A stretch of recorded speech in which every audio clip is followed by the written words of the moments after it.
आऊज़ुबिल्लाहि मिनश्शैतानिर्रजीम बिस्मिल्लाहिर्रहमानिर्रहीम रब्बि इश्रह ली सदरी वयस्सिर ली अमरी वहलुल उक़्दतम मिन लिसानी यफ़क़हू क़ौली रब्बी ज़िदनी इल्मा रब्बी ज़िदनी इल्मा रब्बी ज़िदनी इल्मा। अस्सलाम वालेकुम respected parents and dear students. I want to ask some questions. Is 40 divisible by 3? When we add all the digits like 44 plus 0 we get answer 4. 4 is not divisible 3, it means 40 is not divisible by 3. What is the difference between factor and divisor? Factor वो होता है जो completely divide करता है, कोई reminder नहीं बचता, but divisor में कुछ ना कुछ रिमाइंडर बच जाता है, लेकिन ये भी डिवाइड करता है। मीन के फैक्टर में कोई रिमाइंडर नहीं होगा बट डिवाइज़र में कुछ रिमाइंडर बच जाएगा। Now we move to our today's topic, that is ACF by prime factorization. After this lecture you will be able to know the difference between factor and divisor, prime numbers and ACF by prime factorization. Now let's start our topic. ACF by prime factorization. What is ACF और GCD? Means कि ACF और GCD क्या होता है? GCD means greatest common divisor. अब देखते हैं कि ACF क्या है। ACF means highest common factor, it means the greatest number which can divide the given numbers. Mean कि ये ग्रेटेस्ट नंबर तो जो कि मीन के गिवन नंबर्स को डिवाइड करता है। It is also known as greatest common divisor GCD। इसको हम ये भी ऐसे भी कह सकते हैं कि ये दो या दो से ज़्यादा नंबर्स में जो कॉमन फैक्टर होता है उसको हाईएस्ट कॉमन नंबर भी कहते हैं। प्राइम नंबर्स क्या होते हैं? है a number that has only two factor, जिसके दो ही फैक्टर्स होते हैं, एक 1 और एक उसका अपना number. Mean like 1 and itself 5 के प्राइम नंबर्स होंगे। Today's our 13 topic and the topic name is ACF और GCD। रीइंफोर्समेंट मीन के ये टॉपिक हम पहले कर चुके हैं, आज हम इस टॉपिक का रिकैप करेंगे। ये टॉपिक आप पहले 9th लेक्चर में पढ़ चुके हैं डिटेल के साथ, और ये आपका बुक के पेज पे 29 पेज जो है उस पर ये टॉपिक प्रेजेंट है। प्राइम नंबर्स क्या होते हैं? A number is called prime number if it has only two different factors. Mean के प्राइम नंबर्स वो होते हैं जिसके ओनली टू फैक्टर्स होंगे, लाइक 2 के फैक्टर्स कितने होते हैं? 1 एंड 2। मीन के 2 के टेबल पर एक 1 का फैक्टर बनेगा और एक उसका अपना टेबल जाएगा। 3 में भी एक 1 3 जा 3 और 3 1 जा 3। मीन के एक 1 फैक्टर होता है और एक उसका अपना टेबल होता है। लाइक 7 है तो 7 का क्या होगा? 1 7 जा 7 7 1 जा 7। मीन के ऐसे नंबर जिसके ओनली 2 फैक्टर्स होंगे उसको प्राइम नंबर्स कहते हैं। Our question is find ACF of 56, 140 and 63 by prime factorization।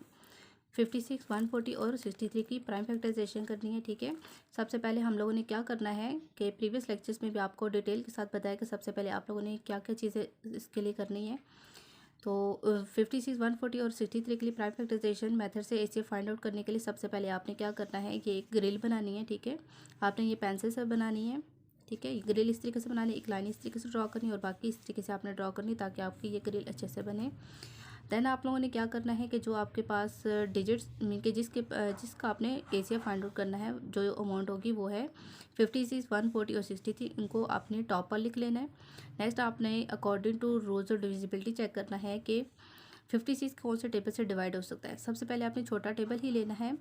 ये फॉर एग्जांपल आप 56 है तो लास्ट में 6 है, 6 मीन के 2 से डिवाइड हो सकता है। तो इसको 2 से सबसे छोटे टेबल से डिवाइड करने के लिए 2 के टेबल से सबसे पहले क्या करेंगे, 2 ज़ा 4 1 जो आपके पास कैरी चला जाएगा। नेक्स्ट ये क्या बन जाएगा 16।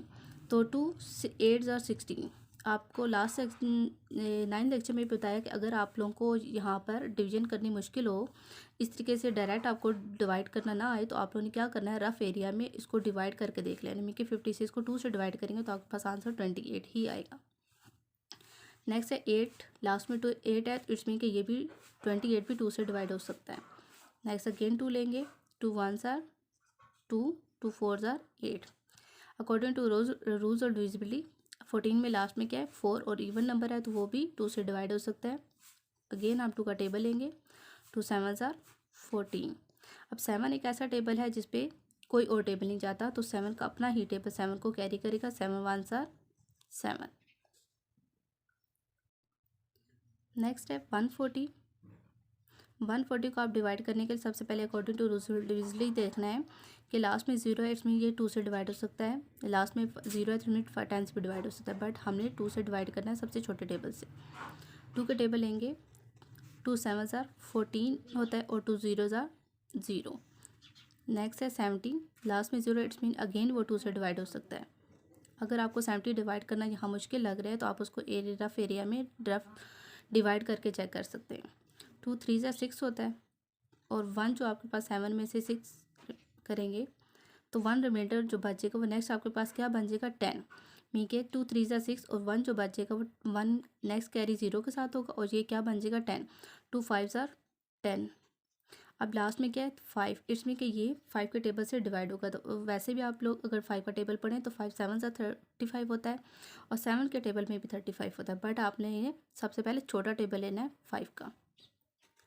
5 7 ज़ार 35, नेक्स्ट 7 अगेन 7 1 ज़ार 7, मीन के 7 पे कोई और टेबल डिवाइड नहीं होता। अब आप चेक करें तो ये सारे फैक्टर्स क्या हैं, प्राइम नंबर्स आ रहे हैं। मीन के ACF बाई प्राइम फैक्टराइजेशन कर रहे हैं तो जो भी फैक्टर्स बनेंगे वो सब प्राइम नंबर्स बनेंगे। नेक्स्ट है 63 में या देखें तो सबसे लास्ट में क्या है 3। रूल ऑफ डिविजिबिलिटी चेक करें तो 6 + 3 को अगर प्लस करें तो क्या आता है 9। मीन के ये 9 जो है वो 3 के टेबल में आता है तो इसमें कि 63 3 से डिवाइड हो सकता है।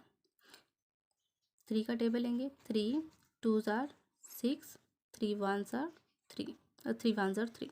तो 21 को 3 से मल्टीप्लाई करेंगे तो 63 आ जाता है और अगर 63 को आप 3 से डिवाइड करें तो आपके पास आंसर 21 आता है। मीन्स कि अगर आप लोगों को यहाँ डिवाइड करना मुश्किल लग रहा है डायरेक्ट तो आप लोगों ने रफ एरिया में इसको सॉल्व करना है, जैसे कि आप लोगों को 9th लेक्चर में बहुत डिटेल के साथ समझाया गया था।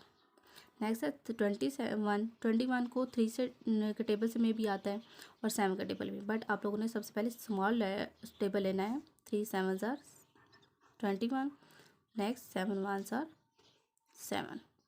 नेक्स्ट आपने ये करना है कि 56 140 63 के जो भी फैक्टर्स आपके बन रहे हैं, लाइक ये जो आपके पास प्राइम फैक्टर्स आ रहे हैं ये सब आपने राइट करने हैं।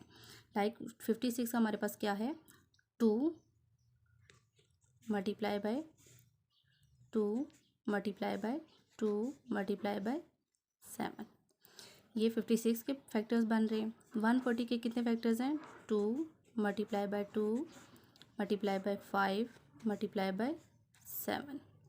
लास्ट है 63 के कितने फैक्टर्स हैं 3, मीन्स कि हमारे पास 3 है तो अगर हम उसको साइड पर लिख दें मीन्स कि 3 के अंडर है, यहाँ पर लिख दें तो भी कोई प्रॉब्लम नहीं, अगर साइड पर लिख दें तो उसका भी कोई मसला नहीं है। लेकिन अगर आप लोग एक सेम डिजिट्स उसके नीचे ही लिखते हैं तो आप लोगों के लिए लास्ट में सेलेक्ट करना सेम डिजिट्स को, सेम प्राइम नंबर्स को, वो ईजी होगा। 3 मल्टीप्लाई बाय 3, अब 5 के नीचे नहीं लिखें, आप उसको 7 के नीचे लिखें। जब आप उसको सिलेक्ट करेंगे लास्ट में जो ACF होगा कॉमन फैक्टर्स होंगे वो आप लोगों के लिए ईजी होगा। तो अब आप देखें कि अब आप लोगों ने क्या करना है ACF के लिए कॉमन जो फैक्टर्स होते हैं वो आपने तीनों में चेक करना है। लाइक अगर यहाँ पर 3 अमाउंट्स हैं तो तीनों लाइन्स में कॉमन होना ज़रूरी। लाइक 2 है तो वो 256 और 140 में कॉमन है बट 63 में कॉमन नहीं है। यहाँ लास्ट में अगर चेक करें तो 7 जो है वो तीनों में कॉमन है। मीन के कॉमन फैक्टर हमारे पास क्या है 7, तो 7 को आप लोगों ने क्या करना है कि इसको कॉमन बना लेना है, कॉमन फैक्टर सेलेक्ट कर लेना है। मीन के जो हमारे पास कॉमन फैक्टर होगा वही आप लोगों का ACF होगा।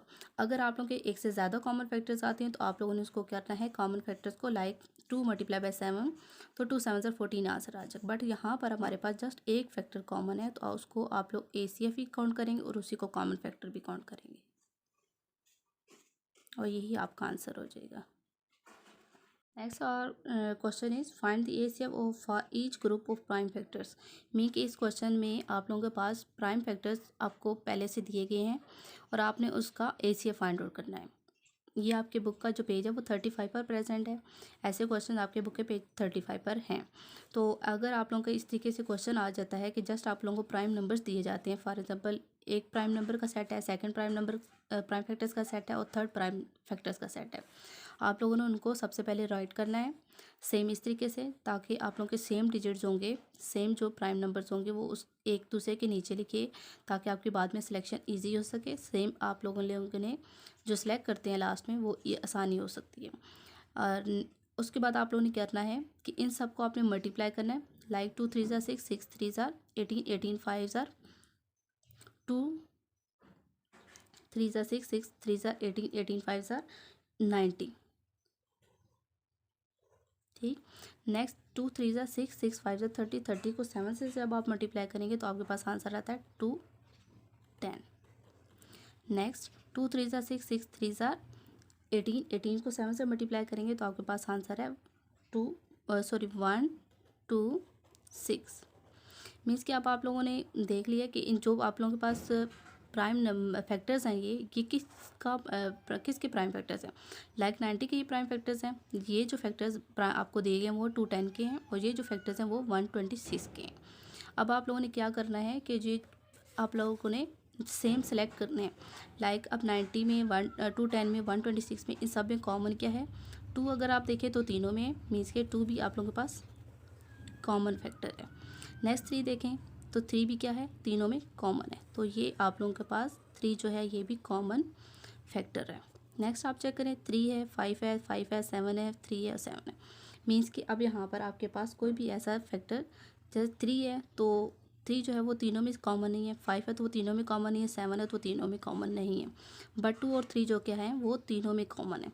तो तीनों में कॉमन होने के लिए ज़रूरी है मीन्स कि ऐसा ना हो कि आप लोग 2 को सिलेक्ट कर लें कि 2 कॉमन है तो वो राइट कर लें, ऐसा नहीं है। अगर आपके पास 3 अमाउंट्स हैं, 3 यहाँ पर डिजिट्स हैं, 30 अमाउंट्स हैं तो तीनों में होना ज़रूरी है। अगर 4 है तो 4 में कॉमन होना ज़रूरी है।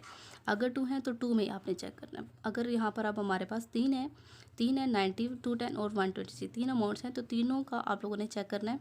लाइक 2 जो है वो तीनों में कॉमन है, 3 जो है वो तीनों में कॉमन है। अगर 5 चेक करें तो वो 5 2 में कॉमन है, 7 चेक करें वो भी 2 में कॉमन है। तो ये 7 और 5 सेलेक्ट नहीं हो सकते। नेक्स्ट आपने करना है जो आपके पास कॉमन फैक्टर्स होंगे वो आप लोगों ने राइट करने हैं। लाइक 2 और 3, ठीक है 2 3 ज़ा आपके पास क्या है 6।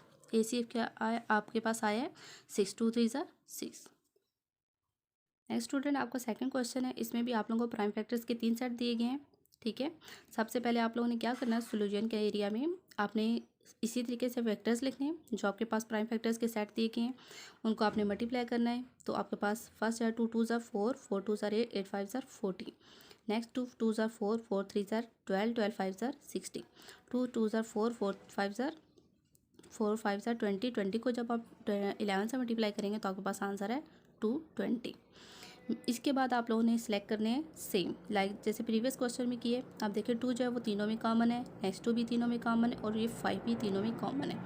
तो सेम होने के लिए आप लोगों ने क्या करना है ACF के एरिया में सेम जो फैक्टर्स होंगे वो सब आप राइट करेंगे, देन आप उसको मल्टीप्लाई करेंगे तो आपके पास जो आंसर आएगा वही आपका ACF होता है। अच्छा, एक और बात आपने माइंड में रखनी है कि आपने इनके मिड में क्रॉस का साइन यूज़ करना है, मल्टीप्लाई का साइन यूज़ करना है, कोमा का साइन यूज़ नहीं करना। बिकॉज ACF क्या होता है product of common factors. Means कि ACF जो है वो प्रोडक्ट ऑफ कॉमन फैक्टर्स हैं। मीन्स कि आपने सब में मल्टीप्लाई यूज़ करना है, इसमें आपने कोमा या कोई और साइन यूज़ नहीं करना। ये टॉपिक मैथ्स के नोट पेज नंबर 5 पर प्रेजेंट है। आपने इन क्वेश्चंस की भी प्रैक्टिस करनी है और इसके अलावा IP के क्वेश्चंस की भी प्रैक्टिस करनी है। IP के क्वेश्चंस की प्रैक्टिस आपने रफ रजिस्टर पर करनी है और कोई भी काम आपने नीट कॉपी पर नहीं करना, सब काम आपने रफ रजिस्टर पर करना है और ख़ुद को टेस्ट के लिए बहुत अच्छे से प्रिपेयर करना है। बिस्मिल्लाहिर्रहमानिर्रहीम सुब्हानकल्लाहुम्मा व बिहम्दिका अशहदु अल्ला इलाहा इल्ला अंता अस्तगफिरुका व अतूबु इलैक। अल्लाह हाफ़िज़ स्टूडेंट्स।